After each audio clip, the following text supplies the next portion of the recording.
ఇది నేను రైతాంగానికి నా తరఫున తెలియజేసేది ఏంటంటే, ఇదేమి నా ప్రామిస్ ఫుల్ఫిల్ చేసి ఇది అంతిమం కాదు, ఇది ప్రారంభం. ఇది పసుపు బోర్డు వచ్చినందుకు ఇవాళ 37 సంవత్సరాల తర్వాత ఈ దేశంలో ఒక బోర్డు స్థాపన జరిగింది. ఎంత నమ్మకం పెట్టుకొని ప్రధానమంత్రి గారు మనకి ప్రసాదించిండు. మనము ఇవాళ ఈ పసుపు బోర్డు ప్రారంభమైనాక నాకు ఇంకింత బాధ్యత పెరిగిందన్న ఫీలింగ్ ఉంది, అట్లా అనిపిస్తా ఉంది. నూతన బోర్డుకి మొదటి చైర్పర్సన్ పల్లె గంగారెడ్డి గారు కూడా ఒక బలమైన రైతు కుటుంబం అయినది. ఒక సంవత్సరం క్రితం వాళ్ళ ఫాదర్ చనిపోయిండు. ఆయన కూడా బ్రహ్మాండమైన పసుపు రైతు. పల్లె గంగారెడ్డి కూడా మంచి పసుపు రైతు. అది కాకుండా ఏబీవీపీ నుంచి, యువమోర్చా నుంచి భారతీయ జనతా పార్టీలో జిల్లా అధ్యక్షులుగా, యువమోర్చా అధ్యక్షులుగా, ఇప్పుడు రాష్ట్ర స్థాయి కార్యదర్శిగా నా ఎదుగుదలలో కూడా ఆయన మంచి పాత్ర ఉంది. ఒక matured person, good political being, అన్నిటికంటే ఎక్కువ బ్రహ్మాండమైన రైతు, పసుపు పైన పూర్తి అవగాహన ఉన్న వ్యక్తి, పసుపు పంటకి ఏ రకంగా వంగడాల దగ్గర నుంచి మార్కెటింగ్ దాకా, ఎక్స్పోర్ట్స్ దాకా పూర్తి అవగాహన ఉన్న వ్యక్తి పల్లె గంగారెడ్డి గారు. ఆయనకు కూడా నేను అభినందనలు తెలియజేస్తా ఉన్నా. ఇది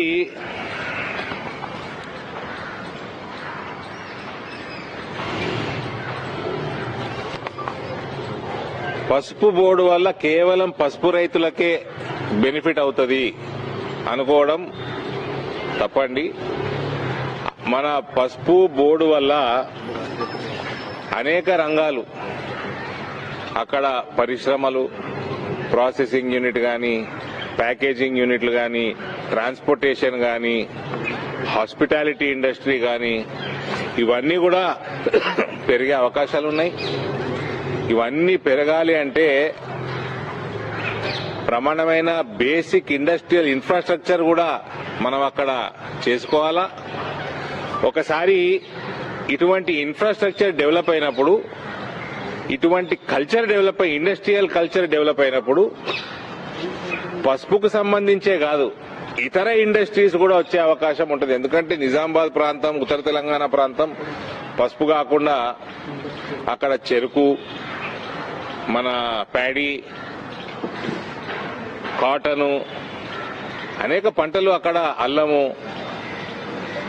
రకరకాల వెజిటేబుల్స్, సన్ఫ్లవరు, ఇవన్నీ కూడా ఆ ప్రాంతంలో పండుతాయి. కాబట్టి స్టార్చ్ ఇండస్ట్రీస్ కానీ, ఎథనాల్ ఇండస్ట్రీస్ కానీ, ఇతర ఫుడ్ ప్రాసెసింగ్ ఇండస్ట్రీస్ కానీ ఒక కల్ట్ డెవలప్ అయ్యే అవకాశం ఉంది. అది ఇటువంటి కల్చర్ అక్కడ వచ్చే అవకాశం ఉంది. దీనికి తోడు ఆల్రెడీ జగరాన్పల్లిలో ఎయిర్పోర్టు ఆల్రెడీ శాంక్షన్ అయి ఉంది. రాష్ట్ర ప్రభుత్వం కొంచెం ప్రొయాక్టివ్ గా ఉంటే అక్కడ పనులు కూడా ప్రారంభమవుతాయి. దానివల్ల కూడా ఈ పంటలన్నిటికి కూడా మార్కెటింగ్ కి, ఎక్స్పోర్ట్స్ కి అవకాశం పెరుగుతుంది. ఈ అన్ని కూడా ఒక ఓవరాల్ ఒక కల్ట్ డెవలప్ అవుతుంది. ఇటువంటి డెవలప్మెంట్ వచ్చినప్పుడు విపరీతమైన ఉపాధి అవకాశాలు పెరుగుతాయి. మనకు ప్రత్యేకంగా మా ప్రాంతంలో బీడీ కార్మికులు ఎక్కువ. బీడీ యొక్క ఫ్యూచరు కొంచెం క్లారిటీ తక్కువ ఉంది. బీడీ ఫ్యూచర్ పైన, తంబాకు ఫ్యూచర్ పైన ఇంటర్నేషనల్ వాళ్ళు పెడుతున్న శాంక్షన్స్ వల్ల ఫ్యూచర్ పైన నమ్మకం తగ్గుతా ఉంది. అటువంటి వాళ్ళందరికీ కూడా ఒక ఆల్టర్నేట్ ఉపాధి ఇటువంటి ఇండస్ట్రియల్ కల్చర్ డెవలప్ అయినప్పుడు వస్తుంది. మనకి airport, railway connectivity as it is బాగుంది. ఇంకింత డెవలప్ అవుతా ఉంది. ఇప్పుడు ఆర్మూర్, ఆదిలాబాద్ ప్లస్ మహారాష్ట్ర నుంచి కర్నూలు, డోన్ దాకా మొత్తం తెలంగాణ మీదుగా పోతా ఉంటాయి. మాకు బోధన్ నుంచి బీదర్ కొత్త లైన్ ఏర్పాటు అవుతా ఉంది. ఇంకా రైల్వే నెట్వర్క్ ఇంకా బలమవుతుంది. మంచి హైవే, నేషనల్ హైవే మీద ఉంటుంది నిజామాబాద్ ప్రాంతం. కాబట్టి మంచి అవకాశం. గోదావరి నది ఒడ్డున పసుపు పండుతుంది. సో ఎటువంటి బేసిక్ రిసోర్సెస్ కి అక్కడ ప్రాబ్లం లేదు. మంచిగా పనిచేసుకుంటే ఈ బోర్డు ద్వారా కూడా అందులో ఈ ప్రాంతం నుంచి పల్లె గంగారెడ్డి గారు కావటం చైర్మన్ గా ఇది నిజంగా కూడా మంచి పరిణామం. ఆయన కష్టజీవి కాబట్టి ఆయనకు కూడా నేను ఆల్ ది బెస్ట్ చెప్తూ, దయచేసి ఇక్కడి నుంచి మనం పసుపు వెనుకకి చూసే ప్రసక్తే ఉండకూడదు. పసుపు రైతుల యొక్క ఆదాయం రాను రాను పెరుక్కుంటూ రెట్టింపు కావాల అన్న ఒక ఆకాంక్ష నాలో ఉంది. ఇదివరకు కూడా గత 4-5 సంవత్సరాల్లో కోవిడ్ 2 సంవత్సరాలు మనకి ఇబ్బందికరంగా ఉన్నా కూడా మనం చేసుకున్న లాజిస్టికల్ సపోర్ట్ స్పైస్ బోర్డు ద్వారా గానీ, కేంద్ర ప్రభుత్వం ద్వారా గానీ, లాస్ట్ ఇయర్ మనం ఆల్ టైమ్ రికార్డ్ ప్రైజెస్ చూసినాం. పసుపు 18,000 రూపాయలు నిజామాబాద్ ప్రాంత రైతులకు కూడా రావడం జరిగింది. కాబట్టి ఇవన్నీ కూడా it is just the beginning. KCR Telangana రేంగనే తెలంగాణ ఏదో సాధించేసినా అని పోయి ఫామ్ హౌస్ లో పండుకున్నాడు. మనందరం తెలిసిన విషయమే. ఎవరిని పట్టించుకోలేదు. అది ఫ్రీ ఇస్తా, ఇది ఫ్రీ ఇస్తా, ఇది 4 రూపాయలు ఇస్తా అనగానే డెవలప్మెంట్ కాదండి. మీరు ఇన్కమ్ జనరేషన్ లేదు, ఒక ఇండస్ట్రీ లేదు, ఒక పవర్ సెక్టర్ లో ఒక యూనిట్ పెంచింది లేదు జనరేషన్. టోటల్ గా భ్రష్టు పట్టించి 6-7 లక్షల కోట్ల అప్పుల పాలు చేసి టోటల్ ఏదో తెలంగాణ నా సొత్తు అన్నట్టు వ్యవహారం చేసి, ఇది కాంగ్రెస్ వాళ్ళకు కూడా వర్తిస్తుంది. ఓ కాంగ్రెస్ పార్టీ ప్రీ ఇండిపెండెన్స్ అదొక ఉద్యమ పార్టీ. ఇండిపెండెన్స్ వచ్చినాక ఇప్పుడున్న కాంగ్రెస్ నాయకులంతా జాతీయ నాయకులు ఏదో మేమే తెచ్చేసినాము, ఇది మా ప్రాపర్టీ అన్నట్టు వ్యవహారం చేసి ప్రజలు 10 సంవత్సరాలు, 20 సంవత్సరాలు, 30 సంవత్సరాలు అవకాశం ఇచ్చారు. దాని తర్వాత తగ్గించుకుంటూ పోయినరు.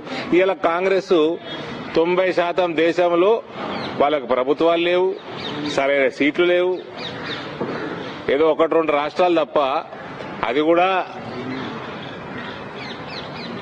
బై ఫ్లూక్ తెలంగాణ గెలిచారు వాళ్ళు.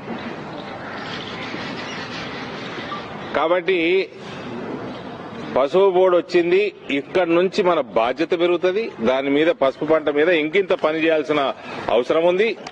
ఇది పసుపు రైతులకే కాదు, బీడీ కార్మికులకి, ప్రత్యేకంగా గల్ఫ్ సోదరులకి మంచి అవకాశం. ఉపాధి పెరుగుతూ ఉంటది. ఇక్కడ రైతాంగం కూడా బాగుపడతా ఉంటది. వాళ్ళు వ్యవసాయం కూడా చేసుకోవచ్చు వాపస్ వచ్చి. ఇవన్నీ కూడా నాకు నియర్ ఫ్యూచర్ లో కనబడతా ఉన్నాయి.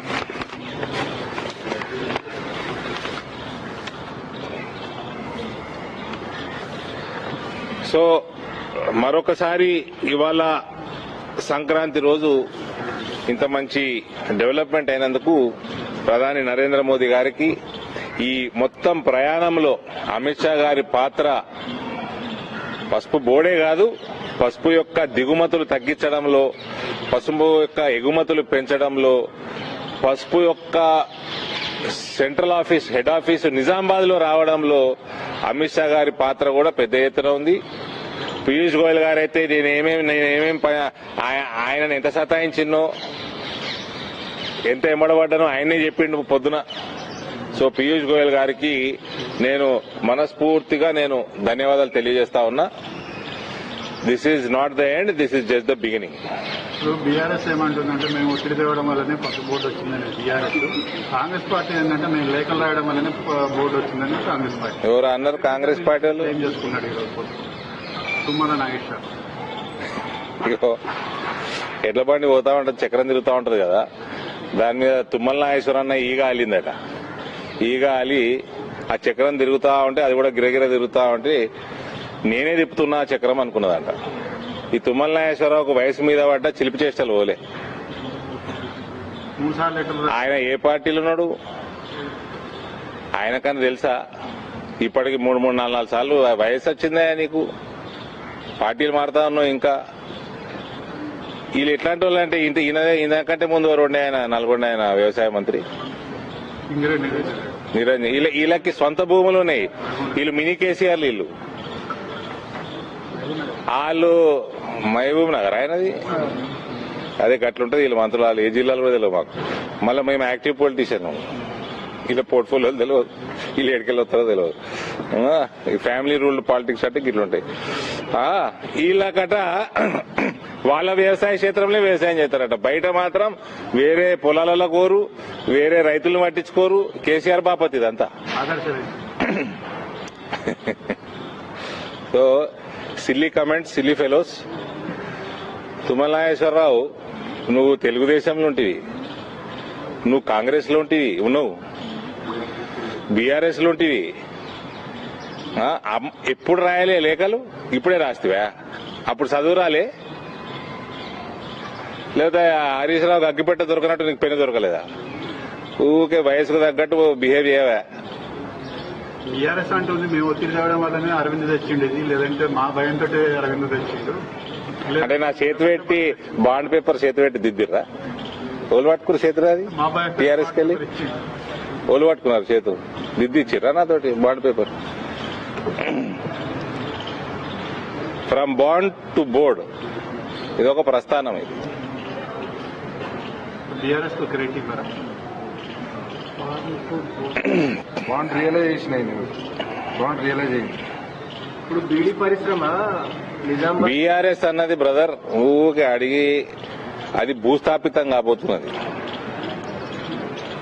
భూస్థాపితమయ్యే సమితి అది. దాని గురించి ఊకే అడిగి మాట్లాడి కూడా టైం వేస్ట్. ఆమె జైల్లో వచ్చింది, మళ్ళీ ఎప్పుడు పోతుందో తెలియదు. వాళ్ళ అన్న జైలుకి పోతాడు తొందరగానే. పోయే లక్షణాలు పుష్కలంగా కనబడ్డాయి. అయినా ఈ సంక్రాంతి నాడు ఊకే బీఆర్ఎస్ అని బేవకూఫ్ల గురించి అడుగుతామే బీడీ బ్రదర్. పరిశ్రమ అనేది నిజామాబాద్ జిల్లాలో ఒక కుటీర పరిశ్రమ లెక్క ఉన్నది. అయితే ఈ పసుపు బోర్డు రావడం వల్ల ఆల్టర్నేటివ్ ఎట్లా మారుతుంది? అంటే వాళ్ళు ఈ పసుపు అంటే ఉపాధి, వాళ్ళకు కలిగే ప్రయోజనం ఏంటి? ఉపాధి. End of the day it is an income, alternate source of income. తంబాకుది యొక్క ఫ్యూచరు బ్రైట్ కనబడతలేదు. For various health hazards, international sanctions. కాబట్టి వాళ్ళకు కూడా ఆల్టర్నేట్ సోర్స్ ఆఫ్ ఇన్కమ్, మంచి బలమైన సోర్స్ ఉంటే ఆ ఏరియాకి, అక్కడ ఉన్న లోకల్ ఎకానమీకి చాలా మంచిది. ఏ ధైర్యంతో చిరునప్పుడు బాండ్ అనిపించిందా ఆ రోజు సక్సెస్ చేస్తామని? పూర్తి నమ్మకం ఉండే, నాకు పూర్తి నమ్మకం ఉండే. ఇది కాంగ్రెస్ పార్టీ వాళ్ళకు కానీ, ఈ బీఆర్ఎస్ పార్టీ వాళ్ళకు కానీ, వీళ్ళకి ఎంతసేపు రాజకీయాలు, అవినీతి, పైసలు సంపాదించుడు, సొంతంగా పెరుగుడు, వీటి మీద దృష్టి ఉండే కానీ ప్రజల మీద ఎన్నడూ లేకుండే. అందుకని వాళ్ళ పరిస్థితి ఇట్లా తయారైతా ఉంది దేశం మొత్తం.